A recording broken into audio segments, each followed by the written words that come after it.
Well, community languages are a part of the identity of 53% of the students, so it's really important that we cherish the identities of those individuals, and therefore we cherish their languages. And when I say cherish, the word Ofsted uses is tolerate. We don't tolerate. We go beyond that. It's awful, isn't it? We go way beyond that. It's about having something we call constructive controversy, having a willingness to engage in debate about who we are, what we believe in, how we feel about things, and be prepared to see things from other people's point of view and come to an agreement at the end, even if the agreement is to differ. So that's really what multicultural languages mean to us at Oxford Spires.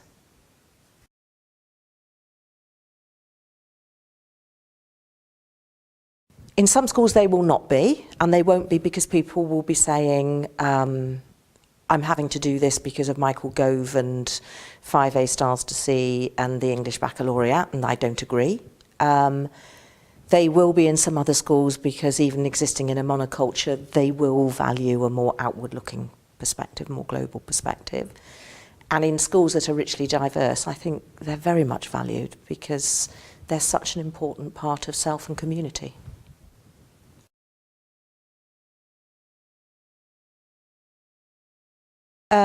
It's important to make sure that every individual has a cultural environment where they can succeed, and every important part of them is recognised as an important part of their identity, which they will be exploring and others will be exploring. And therefore it's obviously language is such an important part of who you are. It's also important in terms of academic learning, because a child who's come in from another country and is a beginner at English will be struggling with the curriculum, not because they haven't got the academic potential, but because they're struggling with the language, and giving them ability to express their understanding in their own language is really vital to development.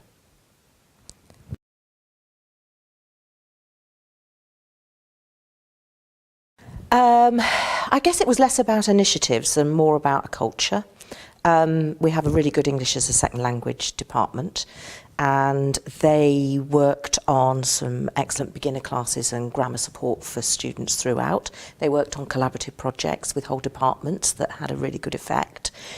We also had a culture that was every teacher is a teacher of English as a second language, and it's your responsibility for the children you have in front of you to find the best way to support them, including using the network of support that is around you. And I think there was also a generosity of spirit that was valued and shared amongst everybody, and high levels of collaboration between teachers.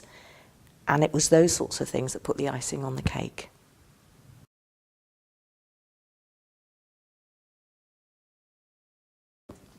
Quite the opposite. We didn't have languages for all initially. We decided that we would have languages for all, with 1 or 2 exceptions where a child was particularly struggling in it. But I think it was literally 1 or 2 a year, no more than that. So we had an uptake. We went for languages for all. Those children who could read, write and speak in their home languages would also take GCSEs in their home languages.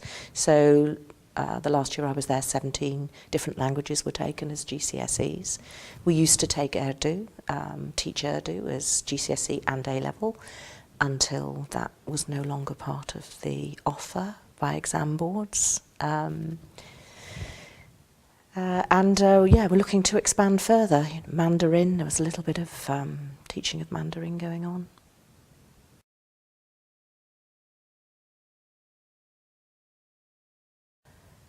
I think it's difficult to legislate, create tick boxes, to get into Ofsted or any of those things.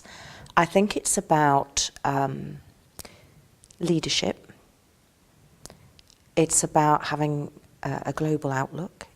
It's about cherishing language wider than just the English language in terms of everything that it adds I mean, one of the things that we did very well was poetry. And the reason why our poetry was so good was partly because it was authentic voice, so it wasn't copied, but also because you had the richness of all the different tones, timbres, rhythms, metaphors, and everything that came from all the other 54 different dialects that were in the school. So it's about celebrating and sharing that.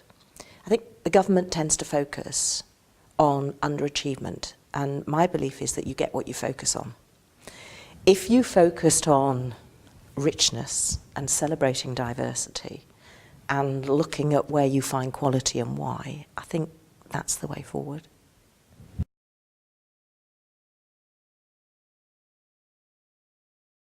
It's very similar. It's about celebrating.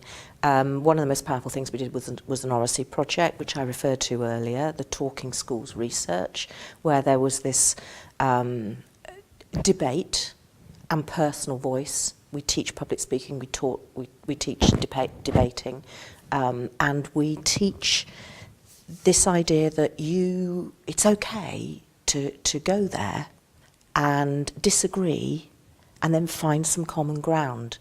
So whether that's in art or whether it's in theatre or whether it's in the classroom, it's that willingness to just have good, honest debate and use language to risk and disagree and agree.